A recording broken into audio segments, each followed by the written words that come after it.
Olá!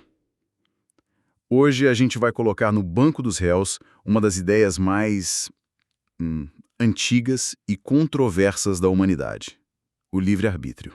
Uma ideia bem polêmica. E a acusação é séria.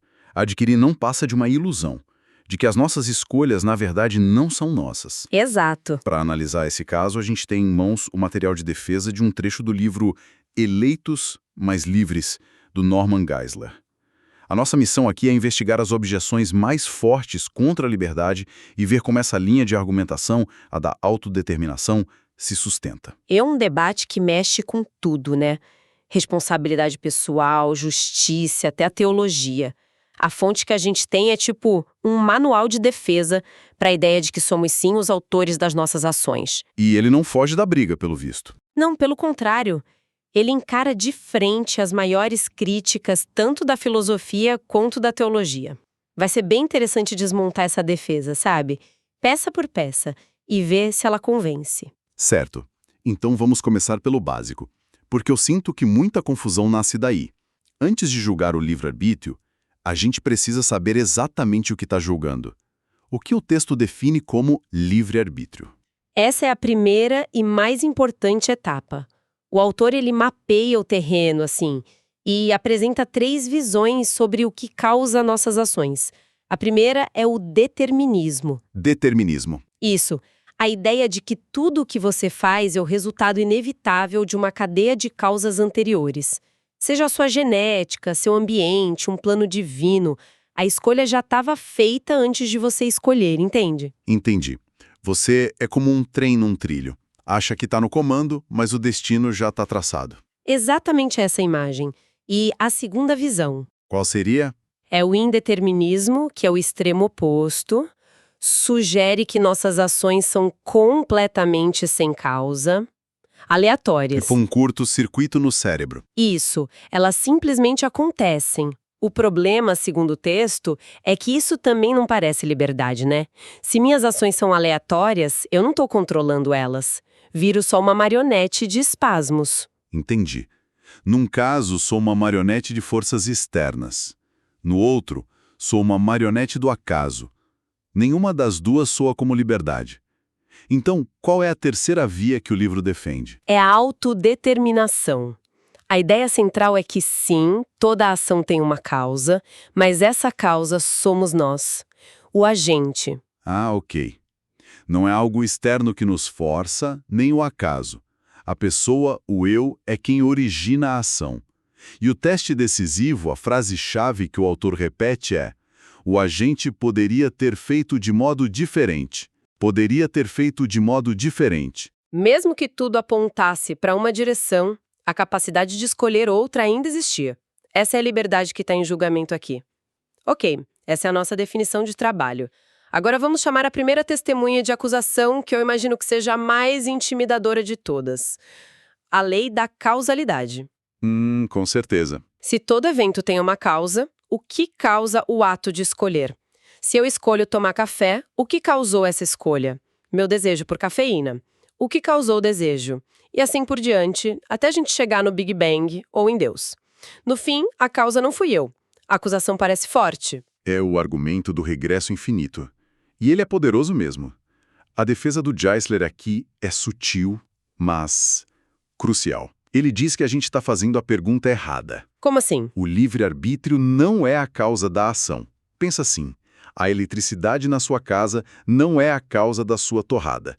Ela é o poder que a torradeira usa para agir. A torradeira é quem faz a torrada. Certo. Nesse exemplo, o livre-arbítrio é a eletricidade da nossa vontade. É o poder que a gente tem. Mas a causa da ação é a torradeira, ou seja, o agente, nós. Então a pergunta não é o que causou a escolha, mas quem fez a escolha. Exatamente. A pergunta correta, segundo o texto, é quem causou a ação? E a resposta é o agente. A cadeia de causas para ali? Peraí. Dizer que a cadeia de causas para no agente não soa um pouco conveniente? É como se, ao chegar na parte difícil, a gente simplesmente dissesse, e aqui a mágica acontece. Não é só um jeito de encerrar o debate sem resolver o porquê da escolha. É quase dizer, ele fez porque quis. Eu entendo o ceticismo, parece um ponto final meio arbitrário, né? Mas o argumento é que, por definição, uma primeira causa não tem uma causa anterior. Ok. O texto faz uma analogia ousada.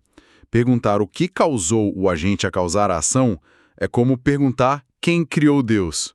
Em ambos os casos, a gente está falando de uma entidade que é, por natureza, uma primeira causa. Uma primeira causa.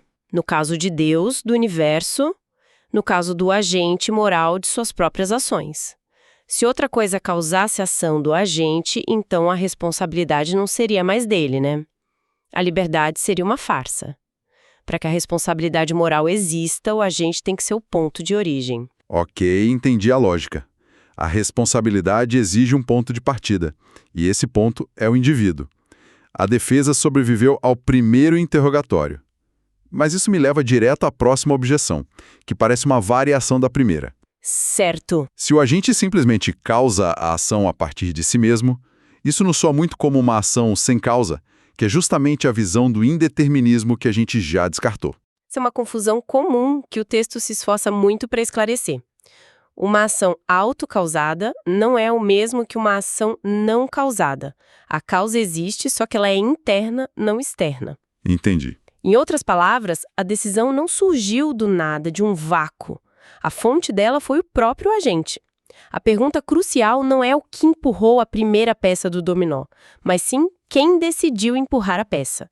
E a resposta na autodeterminação é sempre o agente. Certo, mas aí vem o contra-ataque. A própria ideia de autocausação parece um nó na lógica. Nada pode causar a si mesmo, porque a causa precisa existir antes do efeito. Eu não posso me puxar para cima pelos meus próprios cabelos, né? Parece que o autor está tentando sair do problema com um truque de palavras. Essa é uma objeção filosófica clássica, e a resposta do texto está numa distinção muito importante. Ele concorda plenamente que um ser autocausado é uma impossibilidade lógica. Certo. Um ser não pode existir antes de si mesmo para se criar. Seria um paradoxo. No entanto, uma ação autocausada não é um paradoxo. E por quê?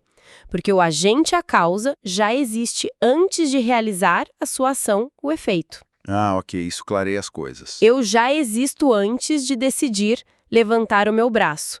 Eu, o ser existente, causo a ação de levantar o braço. Não estamos falando de causar nossa própria existência, mas sim de causar nossas ações. Faz todo sentido. Exato. O autor até sugere um termo melhor, que seria a determinação pelo si mesmo, em vez de autodeterminação. Nós não causamos a nossa existência, mas somos a causa da nossa conduta. A fonte do ato moral é interna. Perfeito. Deixamos o tribunal da filosofia e agora entramos no campo minado da teologia. A primeira grande questão é a presciência divina. O grande desafio. Se existe um Deus que sabe de tudo, incluindo o futuro, de forma infalível, como qualquer escolha pode ser genuinamente livre?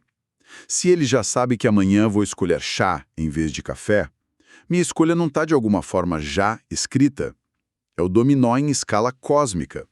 Esse é talvez o maior desafio para a visão de livre-arbítrio num contexto teísta.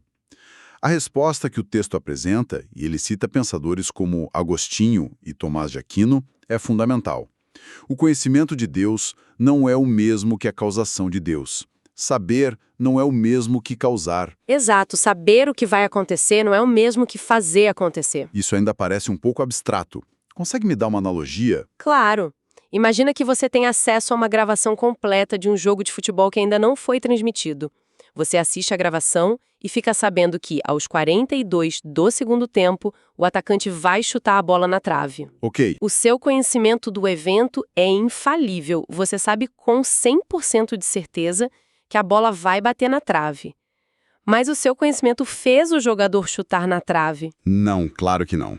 Não, ele ainda chutou livremente. O seu conhecimento não interferiu na ação dele. Então a ideia é que Deus tem a gravação completa da história, mas ele é só um espectador, não o diretor do filme. Essa é a essência do argumento. A grande sacada aqui, segundo o autor, é separar o mapa do caminho. O fato de Deus ter um mapa completo de todas as estradas que a gente vai pegar, isso é a presciência. Certo, a presciência. Do ponto de vista de Deus, que está fora do tempo, o ato é certo e conhecido. Do nosso ponto de vista, dentro do tempo, o ato é contingente e livre. Ok, o mapa e o caminho. É uma imagem poderosa.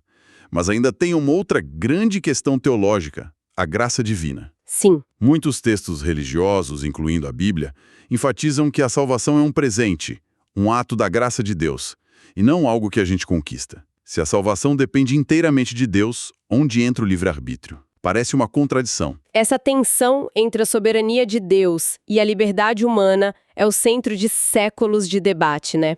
A solução proposta no livro gira em torno da palavra condição. Condição. O autor faz uma distinção. Para Deus dar o presente da salvação, não há condições humanas. É um ato de pura graça, não merecido. Mas para um ser humano receber esse presente, aí sim há uma condição: a fé, a aceitação. Continue. Pensa da seguinte forma: se eu te ofereço um presente de R$1 milhão, sem nenhum motivo, é pura generosidade da minha parte. O mérito é todo meu, certo? Do doador. Mas você ainda precisa estender a mão e aceitar o presente. O seu ato de receber não te dá crédito pelo dinheiro. Você não mereceu R$1 milhão porque aceitou. O crédito pelo presente é sempre de quem dá. Entendi. Da mesma forma, o texto argumenta que o ato de fé é um ato de livre escolha para receber o dom da graça, mas não é um ato meritório. A liberdade de aceitar não anula o fato de que a salvação na sua origem e poder é um ato de graça. Entendi. O ato de receber não gera mérito, só possibilita a transferência do presente. Isso conecta as duas ideias, sem que uma anule a outra. Bom, saímos da teoria. Como tudo isso se aplica na prática? No mundo real, a gente está sobre constante influência, paz, cultura, publicidade, onde o texto traça a linha entre uma influência forte e a anulação da liberdade. Essa é a parte crucial, onde a teoria encontra a realidade. O texto propõe uma escala de influência, e o ponto de virada é a diferença entre persuasão e coerção. Persuasão e coerção. Exato. A persuasão, por mais forte que seja, ainda apela à sua vontade. A coerção a anula. E que exemplos ele usa para ilustrar isso? Ele dá exemplos bem claros. Se um enxame de vespas ataca alguém na varanda e essa pessoa corre para dentro de casa, isso não foi uma livre escolha. Foi um ato coagido. Pela ameaça física. Isso. A pessoa não escolheu sair do sol. Ela foi forçada a fugir. Agora, um exemplo de persuasão. Uma pessoa é oferecida um emprego perigoso e ela recusa. Depois, o empregador dobra o salário. A pessoa pensa melhor e aceita. A influência foi fortíssima, mas foi uma escolha livre. Ela poderia ter mantido a recusa. Isso me faz pensar nas minhas próprias escolhas. Quantas vezes eu achei que estava escolhendo livremente comprar algo, quando na verdade fui sutilmente persuadido por semanas de publicidade direcionada. A linha parece mais tênue do que o exemplo das vespas sugere. Exatamente. E o texto aborda isso com o conceito de uma oferta boa demais para ser recusada. Isso eliminaria a liberdade. E aí? A resposta do autor é um enfático não, desde que a coerção não esteja presente. Como assim? Uma oferta irresistível não é, por si só, uma forma de coerção. Não segundo essa definição. O exemplo extremo dado é o de uma mulher fiel a quem são oferecidos milhões de dólares para cometer adultério. A tentação é imensa, a persuasão é máxima, a oferta pode parecer irresistível. Certo? Mas, fundamentalmente, ela ainda tem o poder de dizer não. O ponto-chave para a autodeterminação é que o ato não seja forçado, seja por uma ameaça externa, como as vespas, ou por uma compulsão interna incontrolável, tipo uma fobia. Entendi. Enquanto a capacidade de recusar existir, por menor que pareça, a liberdade permanece intacta, não importa quão forte seja a influência para dizer sim. Então, o veredito, segundo a defesa de Geisler, é que o livre-arbítrio é real e sobrevive a todas essas acusações. A base de tudo é essa definição de que o agente é a primeira causa de suas ações e que a liberdade existe enquanto a coerção estiver ausente. Não importa a força da persuasão. É uma defesa robusta, mas que depende da gente aceitar essas distinções, né? Exato. A defesa se sustenta se você aceitar as premissas, especialmente essa linha clara entre coerção e persuasão. E isso levanta uma questão fascinante para os nossos dias, que você mesmo já tocou. O texto foi escrito numa era pré-internet. É verdade. Ele define a coerção de forma bem clara.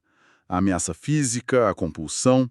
Mas no mundo de hoje, com a influência de algoritmos que conhecem nossas fraquezas, com redes sociais e publicidade que criam bolhas e manipulam sutilmente nossos desejos, onde a gente traça a linha? É uma pergunta sem resposta fácil. A persuasão elevada de hoje, impulsionada por inteligência artificial e Big Data, pode ser uma forma de coerção que a gente ainda não aprendeu a nomear. Quando a persuasão se torna tão perfeita, tão personalizada, que a nossa capacidade de dizer não é sistematicamente enfraquecida, ainda somos livres, da mesma forma que o autor descreve? Fica a reflexão. Um pensamento poderoso para encerrarmos. A natureza da liberdade pode estar mudando junto com a tecnologia que a gente usa para influenciar uns aos outros. Teremos um novo encontro para explorar mais trechos deste mesmo livro. Até a próxima!